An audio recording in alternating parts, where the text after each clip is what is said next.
Hey friends, today we will see Kirchhoff voltage law and Kirchhoff current law in the electrical circuit. So this Kirchhoff voltage law, also known as Kirchhoff loop. So let's see this Kirchhoff voltage law. So according to Kirchhoff voltage law, the algebraic sum of all voltages in a loop must equal 0. Let's understand this Kirchhoff voltage law. So let's say we have one electrical circuit which contains one voltage source and three passive electrical components. Now here components could be resistor, capacitor or an inductor. But in general way we can take them has Z1, Z2 and Z3. The voltage across these elements are V1, V2 and V3 respectively. So according to the Kirchhoff voltage law, if we move around this electrical circuit and add the voltage that we come across each element in the circuit, then the algebraic sum is 0. So let's say we are moving in the clockwise direction starting from this point A, and the first element that we come across is this voltage source Vs, and while we are moving from negative to the positive potential. So here we will follow the following sign convention, that whenever we are moving from negative to positive terminal across any element or there is a rise in potential, then we will take the voltage as a positive voltage. Likewise, if we are moving from positive to the negative terminal across any element, then we can take that a voltage has a negative voltage. So here's starting from point A, if we are moving in a clockwise direction, the first element that we come across is the voltage source. Hence we are moving from the negative to the positive terminal. That means there is a rise in potential. We can take this voltage Vs as a positive voltage. Now from point B to the point C, when we are moving there in a loop across the element Z1, so we can take this voltage V1 as a negative voltage. Likewise, moving across the element Z2 and Z3, there is a drop across this element, so we can take this V1 and V3 as a negative voltage. And voltage to the Kirchhoff voltage law, the algebraic sum of all this voltage is 0 in any electrical loop. So we can say that Vs plus minus V1 plus minus V2 plus minus V3 is equal to 0. So we can write it as Vs minus V1 minus V2 minus V3 equal to 0. That means Vs is equal to V1 plus V2 plus V3. Now earlier we had seen that the voltage V can also be defined as E divided by Q, that is energy required to move a unit charge. So we can write this equation in the form of energy as ES by Q is equal to E1 by Q plus E2 by Q plus E3 divided by Q. That means ES is equal to E1 plus E2 plus E3.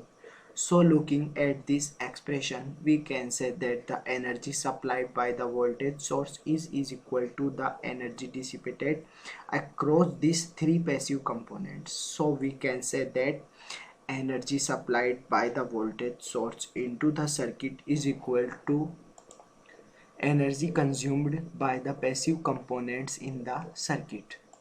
So we can say that KVL is nothing but the law of conservation of electrical energy. Now let's take one numerical and see the application of Kirchhoff voltage law. So here we had given one circuit which contains two voltage source and few resistors. So in this circuit we need to find the current I that is following in this circuit and a voltage across this 15 ohm resistor. So first of all, let's say the voltage drop across these three resistors V1, V2 and V3 respectively. So let's apply Kirchhoff voltage law around this loop. So as you can see here, apart from 5 voltage source. Across all the other elements there is a drop in potential, so we can write KVL has 5 minus V1 minus V2 minus 2 minus V3 is equal to 0. That means 3 is equal to V1 plus V2 plus V3. Let's say this is equation 1. Now according to the Ohm's law, we know that V can be written as I into R. So we can write this V1 has 5 into I, that is 5I. Likewise, we can write V2 has 10I and V3 has 15I. So we can substitute that value of this V1 and V2 and V3 in the following equation number 1. So we will get 3 equal to 5i plus 10i plus 15i, that means 13i is equal to 3, that means I is equal to 3 by 13, that is 0.1 ampere. Now the voltage across this 15 ohm resistor is V3 and V3 can be given as 15i. This is nothing but 1.5 volt. So in this way, applying Kirchhoff voltage law, we can find the current and the voltage. So I hope you understand what is Kirchhoff voltage law and using Kirchhoff voltage law, different voltage and current in any electrical circuit. Next we will see KCL, means Kirchhoff current law. So this Kirchhoff current law also known as Kirchhoff junction law. So let's see this Kirchhoff current law. So according to the Kirchhoff current law, the algebraic sum of branch currents at node is 0 at all instant of time.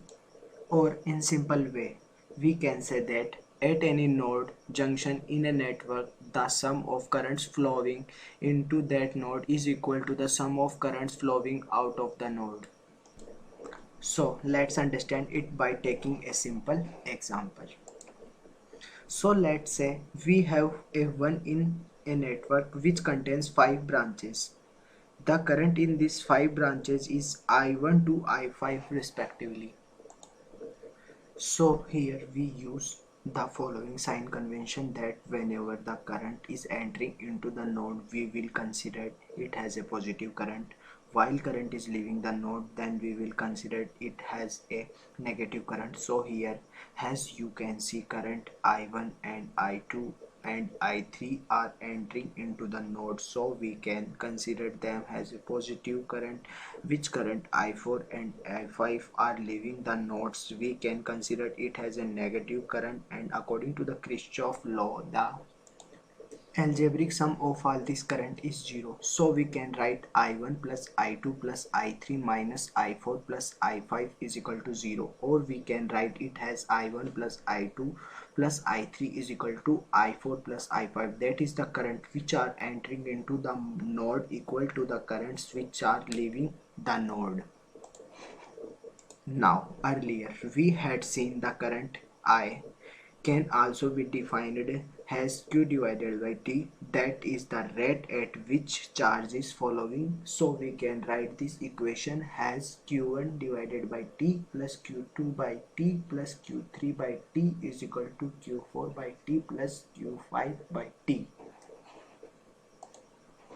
So here we had written this current in the form of charge, and we can simplify as Q1 plus Q2 plus Q3 is equal to Q4 plus Q5. So we can see that the charge which is entering into the node is equal to the charge that is coming out of the node.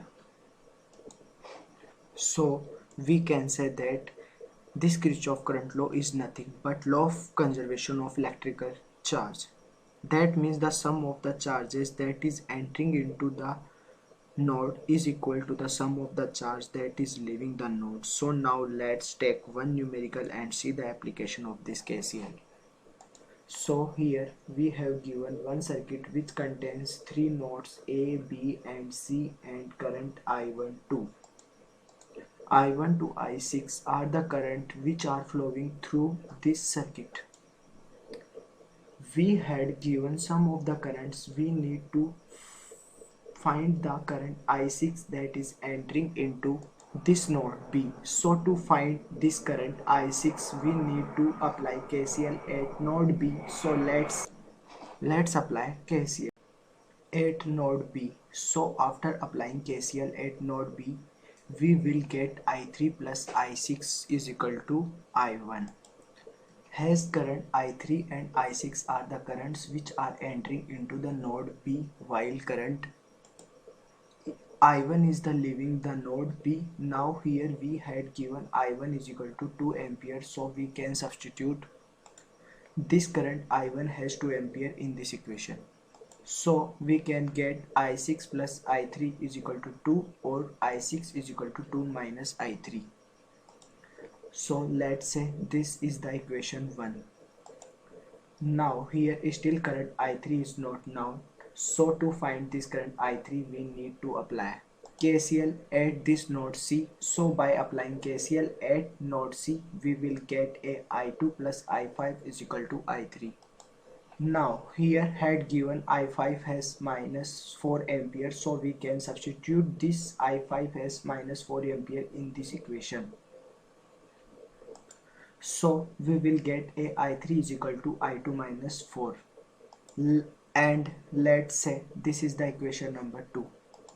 Now here also we still don't know this current I2. So to find this current I2 we need to apply a KCL at this node A. So let's apply a KCL. So applying KCL at node A, we will have a I1 plus I4 is equal to I2. Now here current I1 and I4 are the known currents. Here current I1 that is 2 ampere and minus 1 ampere, so we can write as a 2 minus 1 ampere is equal to I2. That is 2 ampere and minus 1 ampere, so we can write as 2 minus 1 ampere is equal to I2, or we can write I2 is equal to 1 ampere. So now as we know this current I2, we can substitute the value of this current I2 in the equation number 2. So we will get I3 as I3 is equal to I2 minus 4. And I2 is 1 ampere, so I3 is equal to minus 3 ampere. So now we also got this current I3.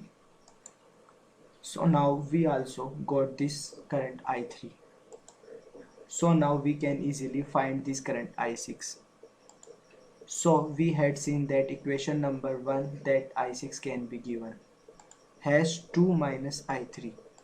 So let's write it in I6 is equal to 2 minus I3, and substituting the value of I3 we will get I6 has 5A. So in this way, using the Kirchhoff current law, we can find the currents in any circuit.